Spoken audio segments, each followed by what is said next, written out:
Well, if you don't believe everything you see on TV, you are not alone. Turns out that Americans' trust of the U.S. media has hit a record low. Take a look at the recent Gallup poll. 60% of those polled say they have little or no trust in the U.S. media to report the news fully, accurately, and fairly. The survey was conducted between September 6th to September 9th. So why are Americans losing the faith? Well, there was this. The individual mandate has been ruled unconstitutional. Justices have just gutted, Wolf, the centerpiece provision of the Obama health care law. Yeah, if in fact that's the final word on the individual mandate, it could be a little bit more complicated. We're getting conflicting information. We're reading through this again. We are reading now that the entire law has been upheld. And other times, it seems like the 24-hour news cycle is producing less than critical headlines. I get the feeling, take a look at this, that Mitt Romney has not been in too many Wawas along the roadside in Pennsylvania. And it's a quick look at what President Obama's been up to. Arg, here he is, sitting down with the pirate, making sure he didn't forget to mark International Talk Like a Pirate Day. We know celery actually emits a hormone in men's sweat that actually tracks women. Fans are going crazy over these must-have souvenirs. Olympic pins date back to 1896. The question for you this morning, where was God in Aurora? To talk more about what is going on in the mainstream media and why Americans aren't liking it, I'm joined by Cenk Uygur, the host of The Young Turks. Cenk, welcome.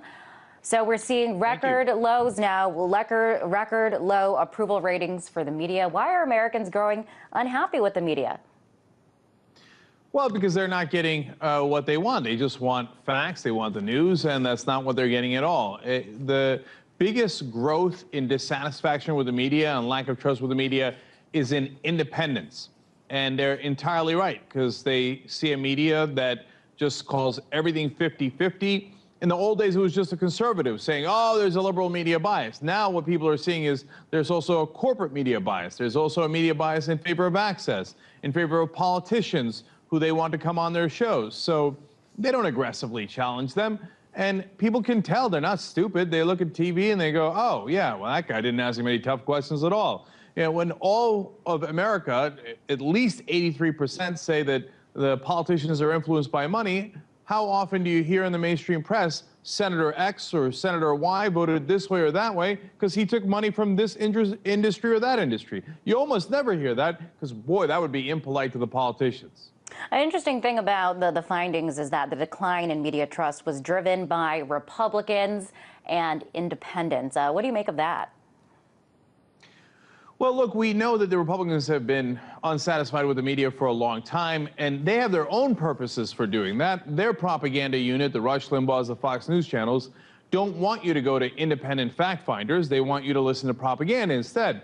That's why they'll attack anything that brings you information, whether it's the media, whether it's professors, whether it's scientists. They will attack all those people. Now, that's existed for about 30 years. But now the rest of America, especially independents, are waking up going, hey, you know what?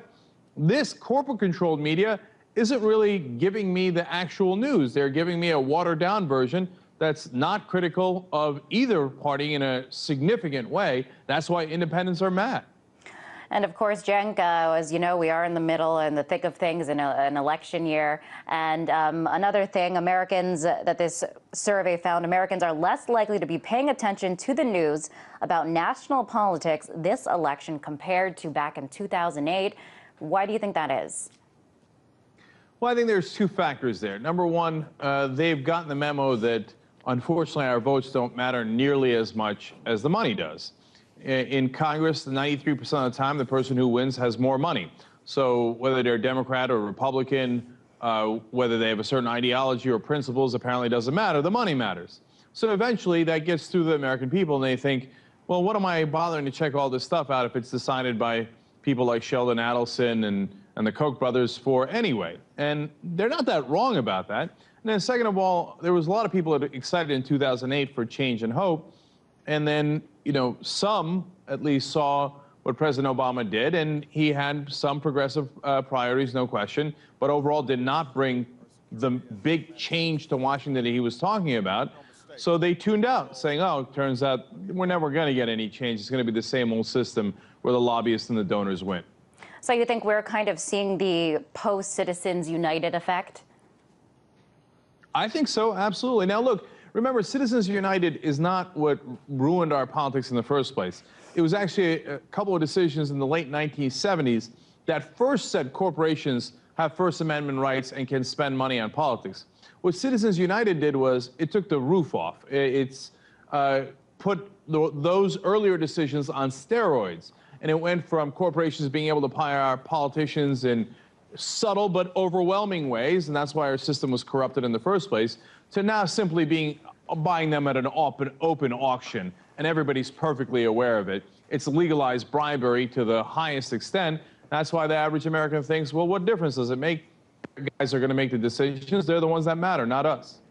All right, so we're seeing more Americans are becoming disillusioned with the mainstream media. Do you think that this provides an opportunity for other outlets to kind of step in their place? Well, of course I do. So there was actually just an article out today about how the Young Turks is more relevant than ABC News online, and that's because that's exactly what the numbers indicate. It's not just our size is much larger than ABC, CNN, AP, for example, on YouTube, but it's also our engagement and the level of trust that the audience has with us. And that's not because I'm a great host, we've figured out some trick. It's really, really simple. We're honest with the audience. And when they see, they go, oh, thank God there's somebody who's saying, hey, look, that Democratic politician or that Republican politician takes money, which we all see with our own eyes, and then votes based on that money. These things are obvious, but CNN and the rest of the mainstream media just will not report it. So the less they report it, the more viewers we get. And by the way, that'll encourage other outlets. Hey, maybe we should also try truth-telling. That could be a wild idea because they will always follow what works, of course. And right now what's working is our model. So hopefully we can change the media in that way. All right, keep it up there, Cenk. So, I mean, we're seeing figures like this, and we see them gradually getting worse. And, I mean, is this going to prompt outlets like CNN or MSNBC and the big players to change their game, to change the way they approach giving the news? So that's a really 50-50 proposition, because on the one hand, they have certain corporate interests. Don't rock the boat. Don't make the government mad. Trust whatever the Pentagon says, et cetera, that, turns off everybody. And it's hard to take out those incentive structures because so many of these huge media companies are intertwined with the government and have to be polite to the government and can't challenge the government. On the other hand, they see that their audience is leaving in droves. So I already see CNN doing some things differently, which I'm actually very encouraged by. Soledad O'Brien, Ashley Banfield in the mornings are challenging politicians from both much more aggressively than CNN used to. And I think that's a really positive development. I hope that works for them in the ratings and that they learn from that. But CNN is suffering the most. I think that's what the audience is hungry for. Sorry to interrupt you there, but CNN is suffering the most in terms of ratings. So does that kind of show that viewers are flocking to biased news like Fox News or MSNBC? Because we're seeing that they're not really tuning into CNN as much. Right. Now, when I talk about Soledad O'Brien and Ashley Banfield, that's the new model they're beginning to try at CNN. That isn't the issue. That might be the solution. Now, the real issue for CNN is not that they're not biased. It's that they're vanilla. They're bland. They don't anything. They don't give you a conservative perspective, which Fox News does. You might agree or disagree, but they clearly give you one. They don't give you a progressive perspective, as current television does. MSNBC's a mixed bag. They have conservatives, they have progressives, et cetera.